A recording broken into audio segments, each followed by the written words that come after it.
سوچ روزه ماتي ټیم خدای ته ټوله ورځ د نهاره تېره کړي، خدای هم خوراک سکاک نه کوي. تا د الله په یو صفت کې ځان شریک کړی و، خوراک سکاک نه بې نیازه. تا هم د خوراک سکاک نه بې نیازه وخت تېر کړی دی.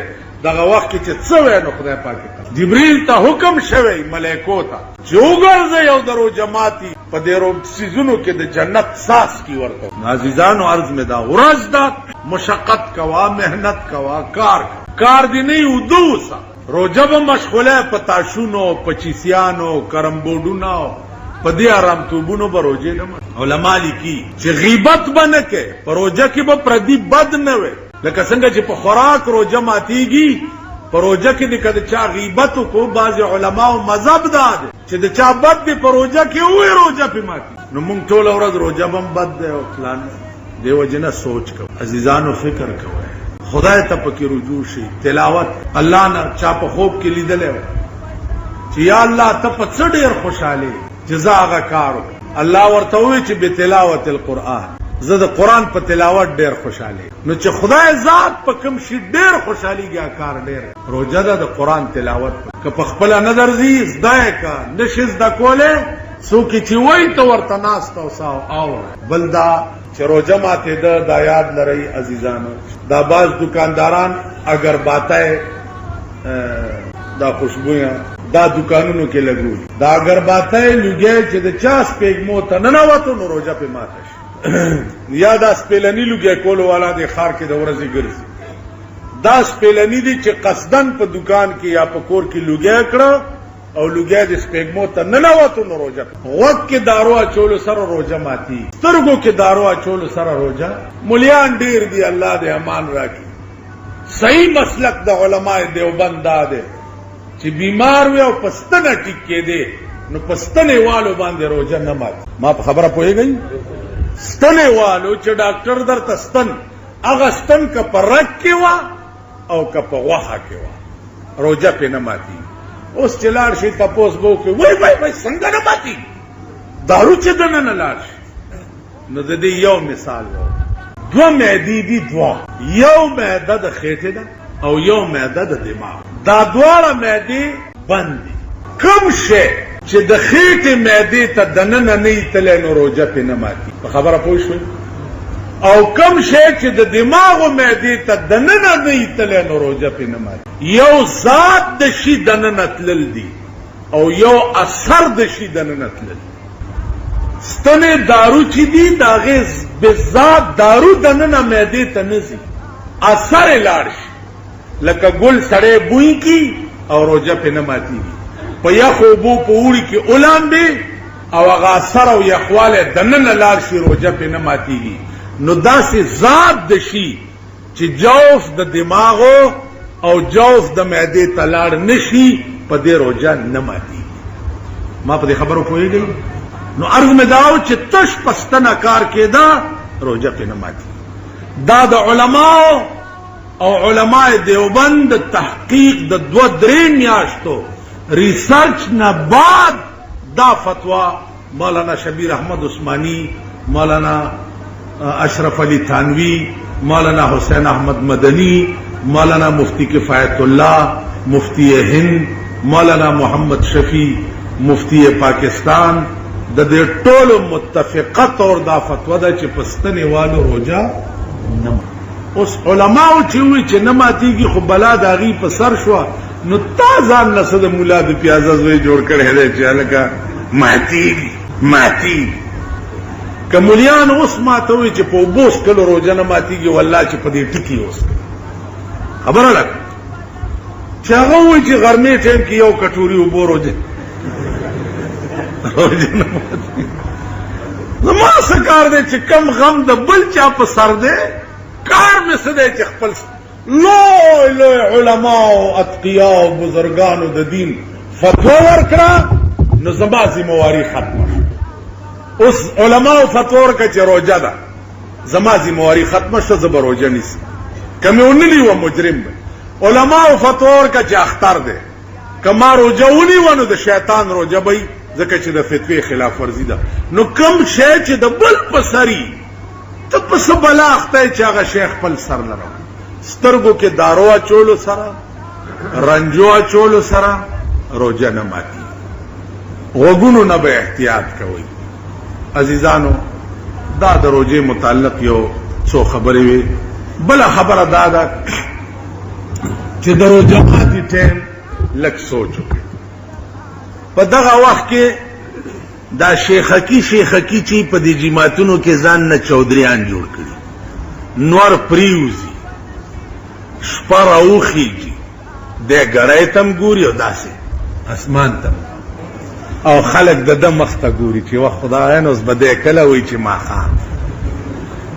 داسې هلکه ته څه ماهر فلکیات یې، ته عالم بالاوقات یې، شپه په نیزو راختل ته شیعه یې.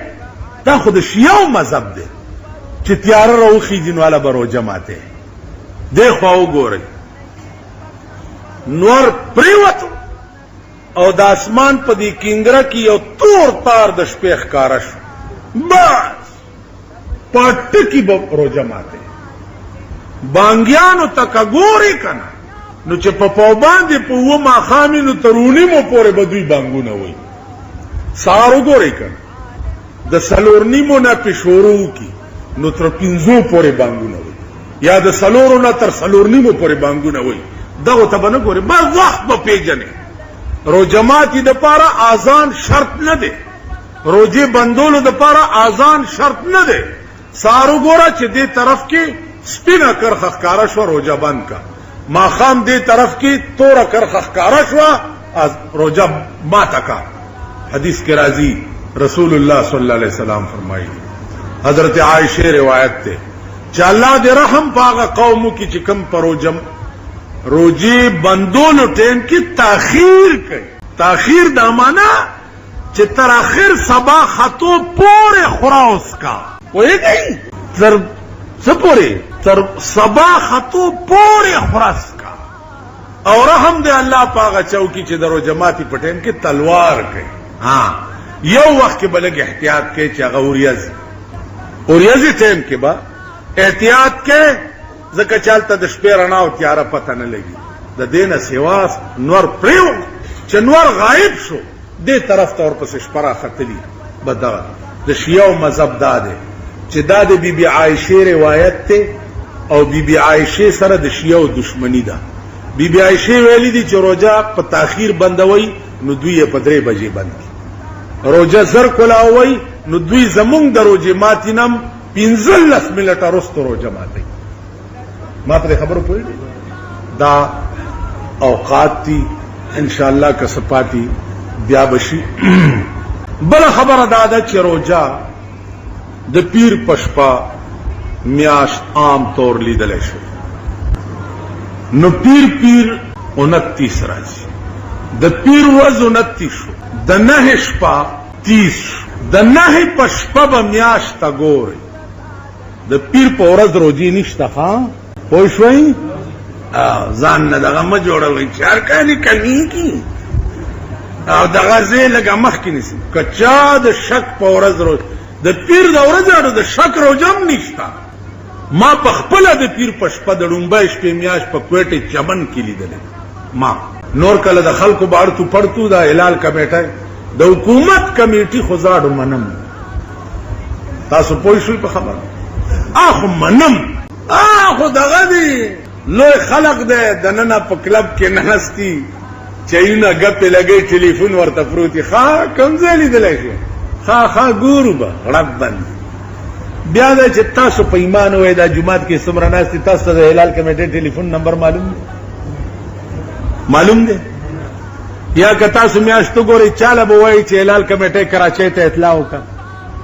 پرېږده، داسې شی دی لکه د حکومت یو ګړنجی غږی د اسلام، نو دغسې د اسلام یو ګړنجی چې دی هغسې به د هلال کمیټۍ یو ګونګرو دی، ګړنجی اوس پکې څه شته که نشته، خو ګړنجی غږېږي. دا پرېږده، خبره ده ستاسو زمونږ. نو د پیر په ورځ شکي روژه هم نشته. خبره ده په 9 او چهارشنبه کې د 9 په شپه ماښام نه وروستو پیر ورځ چې تېره شي د 9 شپه زه به مې زما نور مرګري بئی قصخانه قاسم علي خان جمعات کې کده نه پشپم میاشتولي دا هغه ځای ته بزان را رسو ما په خبره پوهیږئ هغه ځای ته که نه شپم اونلی دا او څوک ورته ګوریم نه نو مجبورن بروجه ګوره بیا چهارشنبې ته ما په خبره پوهیږئ ځکه چې د اختر میاشت به پاتېشتم راوباسئ نو دا روجم د نه پشپه مهرباني وکړئ کنه اختر کې څه غوامې جوړې کړي که د باړې نه یې ګوره غوبل به راخلاص د دې کلو نه به په لارو په ټانګو په دغه کې راخلاصي چې دي پلاني ځای کې میاشت لیدلې نو خدای ته وګورئ چې د نه پشپه ورته څه کوي چې د پیر پشپه هم ورته وګورئ دا یو سوال دی عزیزانو د دې داسې مثال دی لکه یو حدیث کې راغلی وي رسول الله صلی الله علیه وسلم فرمایي چې تاسو سفر به نه کوئ مگر درې ځایونو ته یو مسجد حرام یو مسجد نبوي او یو مسجد اقصی د دې درې ځایونو نه سیوا بل ځای ته په نیت د سفر تلل دا حرام دې کې د علماء محدثینو اوس دوه ډلې دي یو ډله دا وایي چې که یو سړی د دې درې جماعتونو نه سیوا هر ځای ته نیت د سفر کوي دا به ناجایز حتی کې کده د رسول الله صلی الله علیه وسلم روضه مبارکه تم پنیت د سفر مستقلن زی نو دام حرام ځکه چې حدیث کې راغلی بل ډله د ائمه محدثین وایي چې نه د دې حدیث په مراد ځان پوهه کا حدیث کې راغلی دي چې شد رحال بن کوي سره مگر درې جمعتونو ته هغه مسجد حرام مسجد نبوي او مسجد اقصی دی د دې درې جمعتونو نه سیوا بل جمعات ته پنیت د ثواب سفر کول دا ناجایز دی ځکه چې د دې درې جمعتونو نه سیوا نور ټول جمعتونه یو برابر دي که یو سړی دا وایي چې زم د دلی په جامع مسجد کې جمعه منځ کوم دا سفر ناجایز ځکه دی چې د بابت خان صاحب جمعات کې د جمعه منځ کول او د دلی په جامع مسجد کې د جمعه منځ کول دا یو برابر دي نو پنیت د سفر بل جمعات تتلل ناجایز دي پیغمبر مراد دا دی اما پنیت د سفر تجارت پسیتلل چا خپلوانو ملاویدل اسیتلل د رسول الله روضه تتلل دا ټول جایز ائمه احناف چې دي هغه وایي چې ګوره